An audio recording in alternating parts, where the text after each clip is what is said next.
En los albores de la historia de Israel, en medio del desierto, Dios mismo dictó leyes que no solo gobernarían una nación, sino que también trazarían el camino hacia una profunda relación con lo divino. Entre estas directrices encontramos un llamado singular, una invitación a la santidad personal que resonaría a través de los siglos: el voto del Nazireo. Imagina un tiempo donde la fe no era solo una creencia, sino una forma de vida manifestada en cada acción, cada elección. El Señor, en su infinita sabiduría, habló a Moisés, revelando un camino especial para aquellos corazones que anhelaban una consagración más profunda, una dedicación total a Él. No era un mandato para todos, sino una oportunidad para el alma sedienta de una conexión íntima con su Creador. El Señor dijo a Moisés: habla en estos términos a los israelitas: si alguien, sea hombre o mujer, hace un voto especial, el voto de Nazireo, con el fin de consagrarse al Señor. Aquí radica la esencia, una elección voluntaria, un compromiso personal que trascendía las obligaciones cotidianas. El término nazireo proviene de una raíz hebrea que significa separado o consagrado. No era un sacerdote ni un levita por nacimiento, sino un individuo común que por un tiempo determinado decidía apartarse para Dios. Este voto era una expresión tangible de un deseo interior de pureza, de una búsqueda de una relación más íntima con el Altísimo. Era un período de disciplina, de enfoque inquebrantable, donde cada restricción se convertía en un recordatorio constante de la promesa hecha. Era un camino de santidad visible, un testimonio andante de devoción en medio de la comunidad. El voto del Nazireo se erigía sobre tres pilares fundamentales, tres restricciones que marcaban al consagrado como alguien apartado para el Señor. La primera y quizás más distintiva de estas restricciones era la abstinencia total de la vid y de todo lo que de ella procedía. Deberá abstenerse del vino y de cualquier otra bebida embriagante. Tampoco beberá vinagre de vino o de bebida embriagante, ni beberá jugo de uvas, ni comerá uvas maduras o secas. Durante todo el tiempo de su naziriato, no comerá ningún producto de la cepa de la vid, ni siquiera las semillas o la cáscara. Esta prohibición iba más allá de evitar la embriaguez. La vid y el vino eran símbolos de alegría, de celebración, de las bendiciones de la tierra. Al renunciar a ellos, el nazireo se separaba de los placeres mundanos, de las distracciones que podían nublar su mente o desviar su corazón. Era un acto de sobriedad espiritual, un recordatorio constante de que su gozo y su sustento provenían directamente del Señor, no de las delicias terrenales. Era una disciplina para mantener la mente clara y el espíritu atento a la voz divina. El segundo pilar era un signo visible de su consagración: el cabello. Mientras esté consagrado por el voto, ninguna navaja tocará su cabeza. Hasta que se cumpla el plazo de su voto al Señor, estará consagrado y se dejará crecer el cabello. En muchas culturas antiguas, el cabello largo podía simbolizar fuerza, vitalidad o incluso un estatus especial. Para el nazireo, era la corona de su dedicación, un emblema de su voto. Cada hebra que crecía era un día más de su compromiso, un recordatorio tangible de su separación para Dios. No era una cuestión de estética, sino de simbolismo profundo. Cortarse el cabello era un acto de liberación o de vergüenza. Mantenerlo largo era una señal de su sujeción a la voluntad divina, una ofrenda viva de su ser. Era una declaración pública de su pacto con el Señor, visible para todos los que lo encontraban.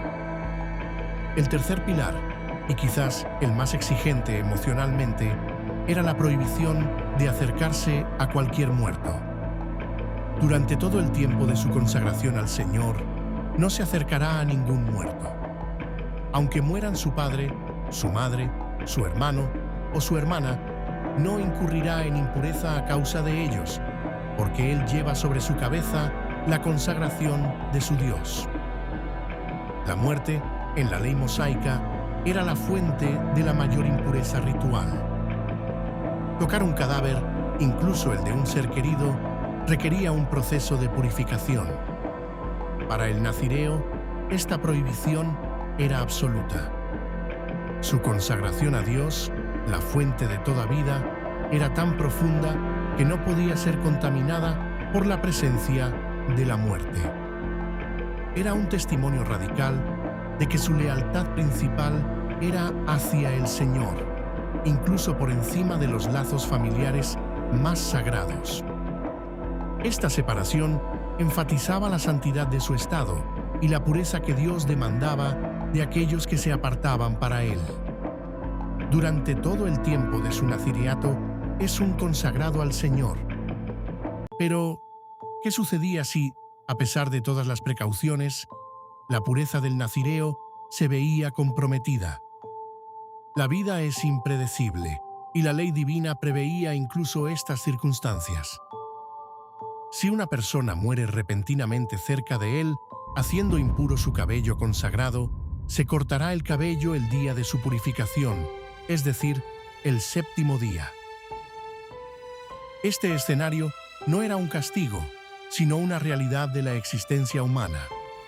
La contaminación accidental no anulaba el voto por completo, pero sí requería un proceso de restauración. El nazireo debía afeitarse la cabeza en el séptimo día, un acto de humillación y purificación.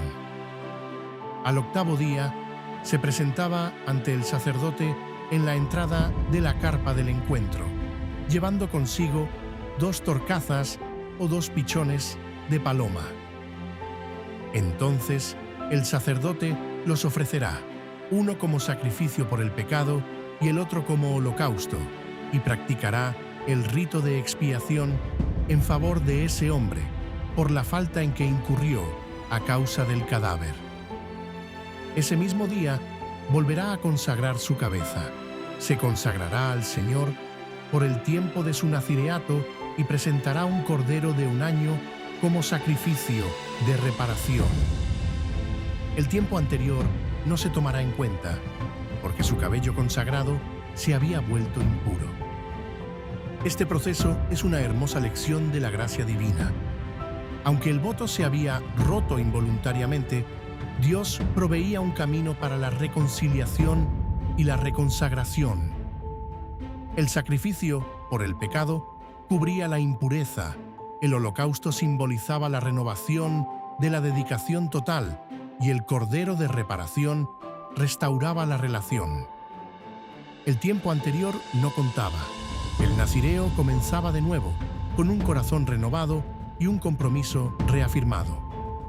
Era un testimonio de que Dios siempre ofrece una segunda oportunidad para aquellos que buscan sinceramente su santidad. Una vez cumplido el tiempo de su nazireato, el viaje de consagración llegaba a su gloriosa culminación. Este es el ritual para el nazireo. Una vez cumplido el tiempo de nazireato, será conducido a la entrada de la carpa del encuentro. Este no era un final silencioso, sino una celebración pública de la fidelidad y la perseverancia. Allí, ante la presencia de Dios y de la comunidad, el nazireo presentaba una serie de ofrendas significativas: 2 corderos, 1 macho y 1 hembra, de 1 año y sin defecto, el primero para un holocausto y el segundo para un sacrificio por el pecado, un carnero sin defecto para un sacrificio de comunión, una cesta con tortas de harina de la mejor calidad, sin levadura y amasadas con aceite, y galletas sin levadura untadas con aceite, con las oblaciones y libaciones correspondientes. Cada ofrenda tenía un profundo significado. El holocausto, el cordero macho, era una expresión de total entrega a Dios. El sacrificio por el pecado, la cordera hembra, cubría cualquier transgresión involuntaria durante el período del voto. El carnero, como sacrificio de comunión o paz, simbolizaba la restauración de la relación y la comunión con Dios, a menudo compartido en una comida festiva. Las tortas sin levadura representaban la pureza y la sinceridad del corazón, mientras que las oblaciones y libaciones completaban el acto de adoración. El sacerdote presentará todo esto delante del Señor y ofrecerá el sacrificio por el pecado y el holocausto. Luego, ofrecerá el carnero al Señor como sacrificio de comunión, junto con la cesta de los ázimos, y también ofrecerá las oblaciones y las libaciones. El momento más simbólico de la culminación era el afeitado del cabello. Entonces, el nazireo se cortará el cabello consagrado a la entrada de la carpa del encuentro y lo echará en el fuego que arde debajo del sacrificio de comunión. Este acto no era de vergüenza, sino de liberación y de ofrenda final. El cabello, que había sido el signo visible de su voto, era ahora devuelto a Dios en el fuego del altar, consumido en su honor. Era el cierre de un capítulo, la entrega de su sacrificio personal. Finalmente, el sacerdote tomaba la espalda ya cocida del carnero, una torta y una galleta sin levadura, y las ponía en las manos del nazireo. Luego hará el gesto de presentación delante del Señor, y todo esto será una cosa sagrada, destinada al sacerdote, además del pecho y la pata. Después el nazireo podrá beber vino. La prohibición terminaba. El nazireo regresaba a la vida normal, pero transformado por su experiencia de profunda consagración. La ley también permitía una generosidad adicional. Esta es la ley concerniente al nazireo. Si además de su nazireato, promete con voto al Señor una ofrenda personal, según se lo permitan sus medios, cumplirá el voto que hizo, además de lo que establece la ley sobre nazireato. Esto subraya la naturaleza voluntaria y personal del voto, permitiendo a cada individuo expresar su devoción de acuerdo con su capacidad y el anhelo de su corazón. El voto del nazireo era, en esencia, una escuela de disciplina, de pureza y de amor incondicional a Dios. De la consagración individual del nazireo, pasamos ahora a una bendición que abarca a toda la comunidad, una promesa divina pronunciada por los sacerdotes. El Señor, en su constante cuidado por su pueblo, no solo estableció leyes para la santidad personal, sino que también proveyó un medio para impartir su favor y su paz sobre toda la nación. El Señor dijo a Moisés: «Habla en estos términos a Aarón y a sus hijos. Así bendecirán a los israelitas. Ustedes les dirán».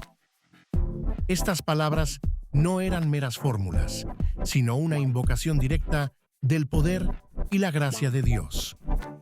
Los sacerdotes no bendecían por su propia autoridad, sino como canales de la bendición divina. La primera línea de esta bendición es una súplica por el favor y la seguridad divinos. Que el Señor te bendiga y te proteja. La bendición del Señor no es solo prosperidad material, sino también bienestar espiritual, salud y éxito en todos los aspectos de la vida. Y la protección, no solo de peligros físicos, sino también de males espirituales, de la adversidad y de la desesperación. Es un deseo de que la mano de Dios esté sobre cada individuo, guiándolos y guardándolos en cada paso de su camino.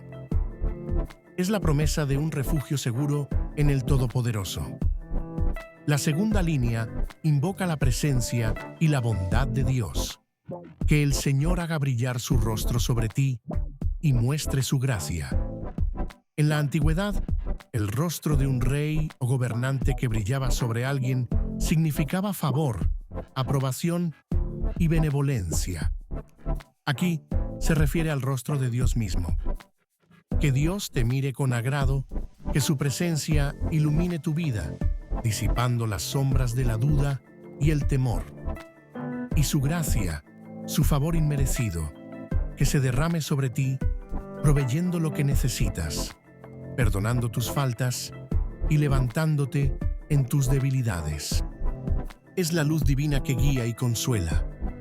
La tercera y última línea culmina en la promesa de la paz. Que el Señor te descubra su rostro y te conceda la paz. Que Dios no solo te mire, sino que te revele su presencia de una manera íntima y personal. Y que, al hacerlo, te conceda Shalom, la paz que va más allá de la ausencia de conflicto. Es una paz que abarca la plenitud, la integridad, la armonía en todas las áreas de la vida, con Dios, contigo mismo, con los demás y con el mundo. Es la paz que solo Él puede dar, una paz que sobrepasa todo entendimiento. Y el Señor selló esta bendición con una promesa inquebrantable, que ellos invoquen mi nombre sobre los israelitas, y yo los bendeciré. La bendición no era solo una oración, sino una declaración con el poder del nombre de Dios detrás de ella. Al pronunciar estas palabras, los sacerdotes ponían el nombre de Dios sobre el pueblo, y Dios mismo se comprometía a cumplir cada palabra. Esta bendición, conocida como la bendición aarónica, ha resonado a través de milenios, un recordatorio constante del deseo de Dios de bendecir, proteger, iluminar y dar paz a su pueblo. Es un legado de esperanza, una afirmación de la fidelidad divina que perdura hasta el día de hoy.